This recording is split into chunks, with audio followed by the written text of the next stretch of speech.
Video games are a form of entertainment that is ever growing and evolving. New games and technologies are being made every year, and that trend has always existed since before video games were even called video games.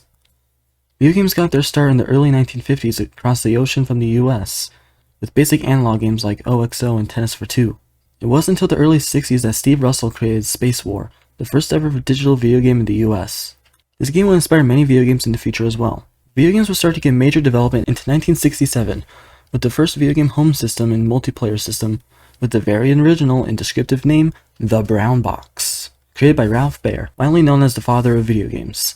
This device would be sold to a company called Magnavox, who would sell the system to consumers under the more creative name, the Odyssey, in 1972. However, this home console would quickly die out in the coming years. However, one of the games on the Odyssey would inspire one of Atari's most iconic games, Pong. Magnavox would later sue Atari for copyright infringement. Atari would settle and become an Odyssey licensee. Magnavox would continue to win over $100 million in copyright lawsuits related to the Odyssey over the next 20 years. In 1977, Atari would release the Atari 2600. This console would have controllers with joysticks and game cartridges that could be switched out. The games themselves would even have multiple colors. The Atari 2600 would essentially begin the first true generation of video game consoles. Arcades would grow widely popular for the next few years with classic games like Pong, Donkey Kong, and Pac-Man.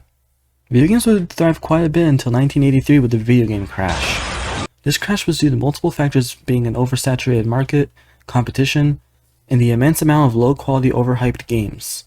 One example of this is Atari's infamous E.T. game, which to many is considered the worst video game ever made. This crash would lead to a bankruptcy of many home console and video game companies.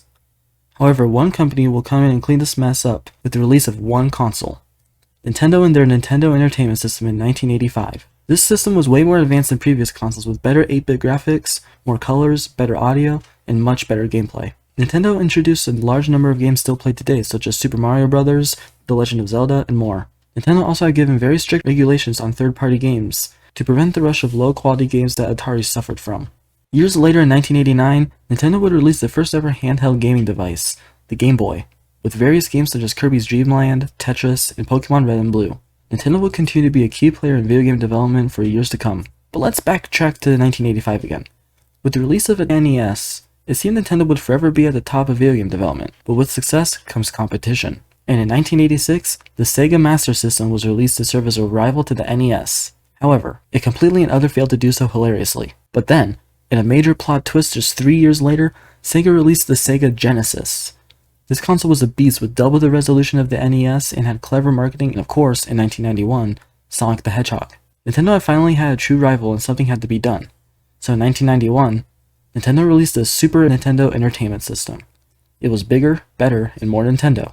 The 16-bit console would have a plethora of games and would be the true rival to the Sega Genesis. This rivalry is what would begin the first console war, Sega versus Nintendo.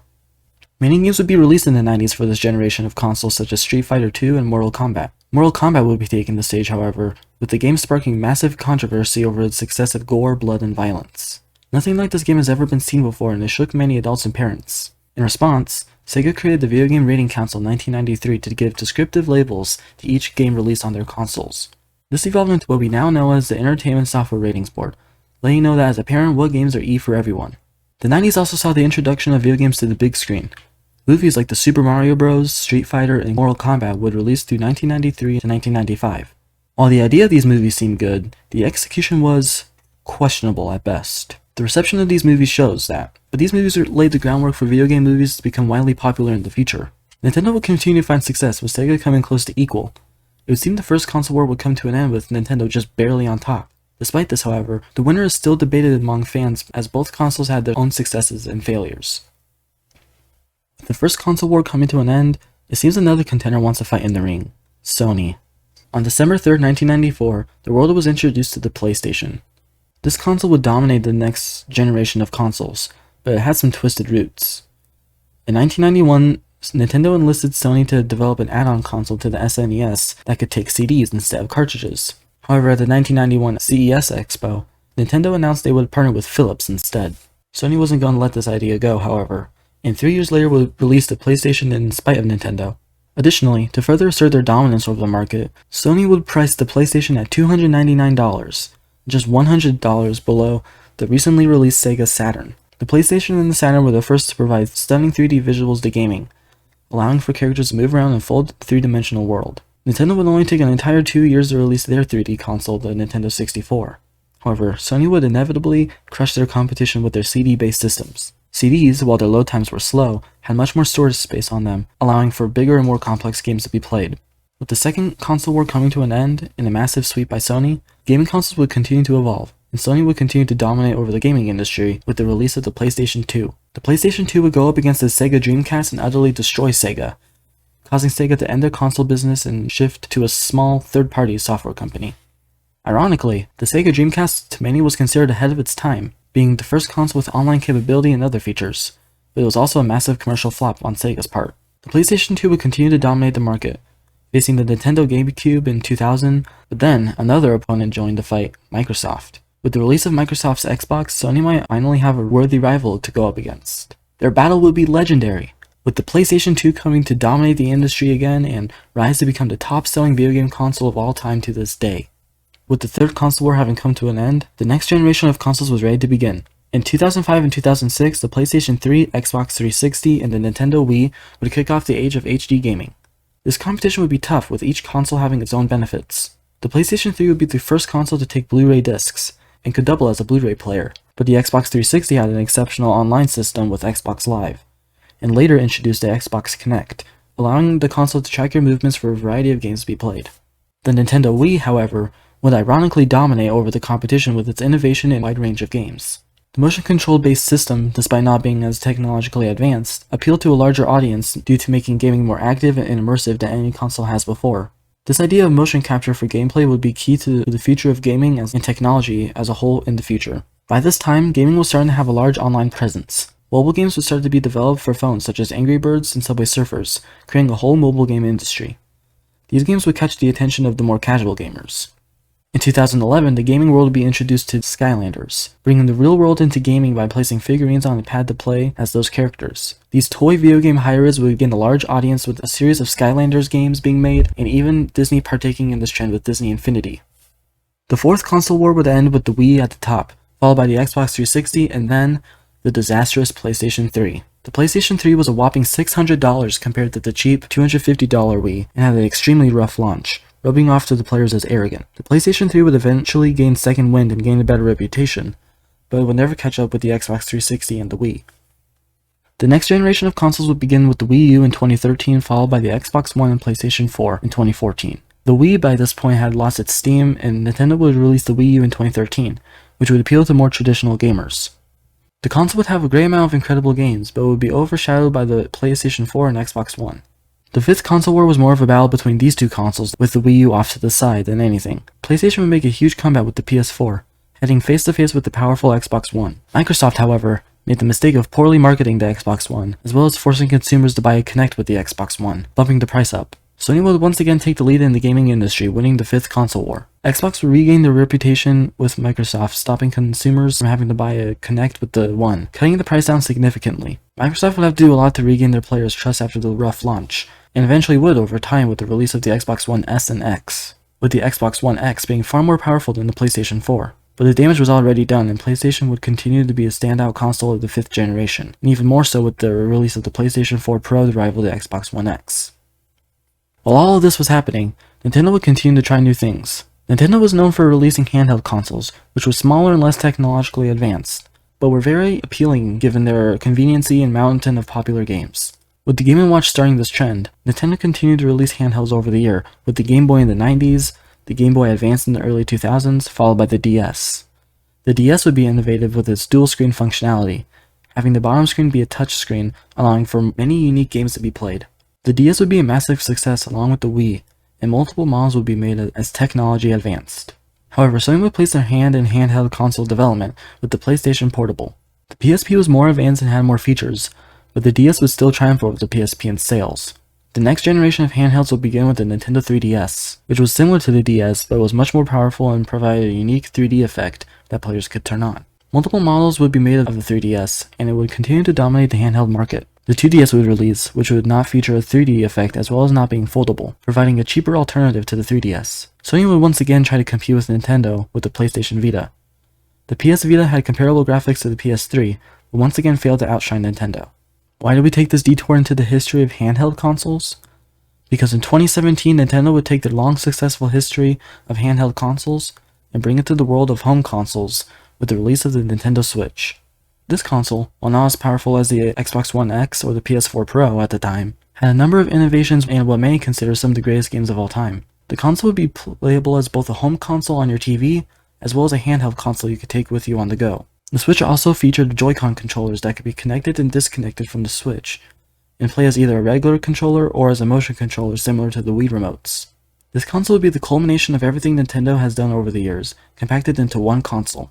The console would be massively successful with no competition, with very clever marketing and launching with the highly anticipated The Legend of Zelda Breath of the Wild. While the Nintendo Switch had a hugely successful start, it was stuck in its own world compared to Xbox and PlayStation. While Microsoft and Sony continued to create giant mega machines to play powerful games, with incredible graphics and a multitude of third-party games, Nintendo would stay in its own bubble and continue to work on the Switch. The Switch was far less powerful than most consoles at this point, and with PC gaming also on the rise, the Switch would seem obsolete. But despite these disadvantages, the Switch would continue to be extremely successful and is currently approaching to be one of the best-selling consoles of all time, if not the best.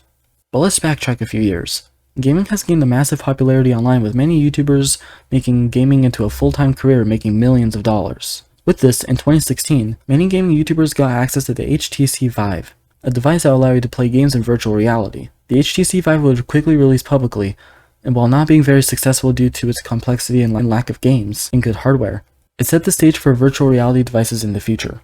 Back to 2017, the gaming market was booming. There was a plethora of games being made and being played, but in September of that year, one game would release that would take over the internet and gaming market: Fortnite Battle Royale. This game would release out of the blue as a last-ditch effort by Epic Games to release their game, Fortnite, the horror survival game where you fight off hordes of zombies.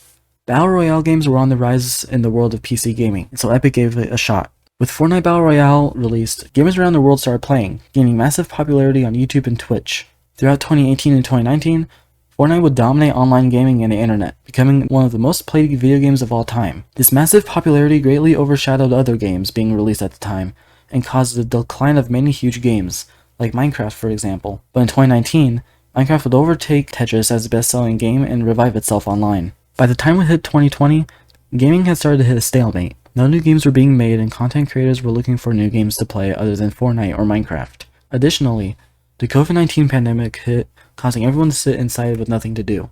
Game developers took this opportunity to release a number of hit games at the time, such as Animal Crossing New Horizons on the Nintendo Switch, which would take over Twitch for a solid month or two before being overtaken by the next major release, Among Us. Among Us became a major hit, with people being able to see their favorite content creators go at each other and argue over who is sus and who is not.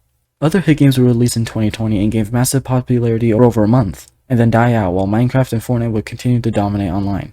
By the end of 2020, players were hungry for something new, and out of the ashes of the disastrous year, Microsoft and Sony would come in and save the day. Microsoft would announce the Xbox Series X at the 2020 Game Awards, a giant console that resembled a mini fridge, sparking a number of memes online. Later, Sony would reveal the PlayStation 5, an alien-like piece of technology that also sparked a lot of memes online. These consoles would begin their 6th generation of consoles. However, due to the massive demand for the consoles, both the Xbox Series X and the PS5 would be sold out in many stores across the US. Meanwhile, Nintendo was still moving forward with the Nintendo Switch, having released both a cheaper light version and a slightly more advanced OLED version, which basically just has a more colorful screen, higher resolution, as well as slightly better hardware. It wasn't much of an improvement, but it still made decent sales. With all this happening, an unexpected turn of events was about to happen. Over the years, virtual reality was sticking pretty underground, being seen as like a fun gimmick for content creators to make hilarious videos of them looking stupid. Multiple VR devices were being made by companies Valve, Oculus, and of course, Sony. VR had been in very rough development since the 60s, with early gaming consoles attempting to create virtual reality, with Nintendo's failed Virtual Boy and Sega's VR headset for the Genesis. These projects never hit the mainstream and utterly failed. VR would only hit the mainstream with the release of the HTC Vive and the Oculus Rift in 2016. These devices finally depicted what consumers wanted from virtual reality. Numerous VR devices are made in the years to come, and by 2018, you have the Oculus Quest and the Oculus Go. Mobile VR on your phones won't cut it anymore, and it quickly dies out. By 2019, VR started to truly enter the mainstream with the release of the Valve Index. This headset was expensive, but very usable and the best quality option for VR at the time. Then, in 2020, the Oculus Quest 2 was released, providing a much more affordable alternative to the Index. This thing was very accessible, not requiring base stations to track your movements or a PC to connect to. In 2021, Mark Zuckerberg unveiled what he envisioned as the metaverse. He announced that Facebook would be renamed to Meta and that they would be shifting to being a metaverse company. They wanted to expand the metaverse with Oculus to create virtual experiences for business, social life, and productivity. But of course, to the public, these headsets' main purpose for people was gaming. Numerous games would be made for the now renamed Meta Quest 2, and Meta quickly slowed down and partly discontinued their metaverse vision shortly after. Meta would still continue to produce VR headsets, however, with the Meta Quest Pro recently releasing in 2022 for a whopping $1,000, with this being their last-ditch effort to create a productivity-focused headset. Meanwhile, Sony has been dabbling in the VR department as well, with the release of the PlayStation VR headset. This headset was the most accessible headset at the time for the PS4, but by the end of the 2010s, it started to lag behind the current headsets. So in February 2023, Sony released a PSVR 2 for the PS5. This headset is very powerful and can run many immersive games for players with phenomenal eye tracking. Technology for virtual reality is still developing and is said to be what the future of gaming looks like. We can only imagine where VR takes us in the future. Remember those really cheesy bad video game movies from the 90s I talked about earlier? Let's fast forward to 2016. At this point, dozens of video game movies have been made, and their success has been rather disappointing. But in May of 2016, one movie would finally bring video game movies into the mainstream and finally change the perspective of video game movies in the future. Now, what game do you think will be the one to bring these movies into popularity? It's gotta be something big and influential that changed the gaming industry as we know it, right? Nope, it was the Angry Birds movie. This movie was a hit in theaters, making over $300 million. This movie's success, despite its initial controversy, sparked a massive wave of video game movies over the next few years. One in particular was the Sonic the Hedgehog movie, which sparked massive controversy and memes over the internet over the hilarious and weirdly creepy design of the live-action Sonic. Meow? Sega took quick note of this, however, and in just a few short months, reanimated the entire movie with a new, much better Sonic design. The fact that Sega listened to the criticism and fixed it made the movie very appealing to audiences. And the movie held up. It was a genuinely loved film by many. Other movies would release, such as the very successful Detective Pikachu, Sonic the Hedgehog 2, Uncharted, and of course, the Super Mario Bros. Movie. After Nintendo's hilarious failure of the original Super Mario Bros. Movie in the 90s, Nintendo had avoided the movie world for decades afterwards. But they revealed that they would be partnering with Illumination to create the Super Mario Bros. Movie. This sparked a lot of hype and people were excited that they were finally going to get a good Nintendo movie. Then they announced the cast. What? No! No! Why? Chris Pratt is Mario! What? What?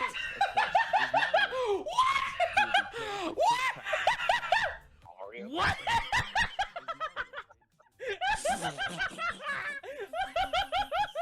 Suffice to say, the casting choice for some characters was questionable at best. It concerned many fans and made them wonder whether the movie would flop or not, and the trailers didn't help their case as well, with many fans arguing whether Chris Pratt was a good choice for the iconic mustachioed plumber. When the movie released, however, that debate quickly died out as Chris Pratt proved himself worthy of voicing Mario. The Super Mario Bros. Movie would quickly rise up in the box office, just recently passing the $1 billion mark in the box office, making it the first video game movie to hit that mark as well. It stands currently as the second highest grossing animated movie of all time, just behind The Incredibles 2. So, what's the current state of gaming? Pretty good, to be honest. The sixth console war rages on as people argue whether the PS5 or the Xbox Series X reigns supreme, and Nintendo's still doing their own thing with the Switch, and now movies, with more than just the Mario movie to come. Sony just announced, on May 24th, Project Q for the PS5, which looks to be a rival for the Nintendo Switch, allowing you to connect your PS5 to some kind of handheld device similar to the Switch. Fortnite continues to innovate and change, and now Epic Games is a major name in video game development. With the recently released Unreal Engine 5, developers will be able to create games of unprecedented quality, with graphics comparable to the real world in many cases now. With the world of video games starting to finally pick itself back up after 2020, it seems the future is bright and hopeful for gaming. We are starting to tread into some new ground now, with video games becoming more immersive with virtual reality, Unreal Engine, and more. It makes you wonder where gaming will go years, even decades, into the future.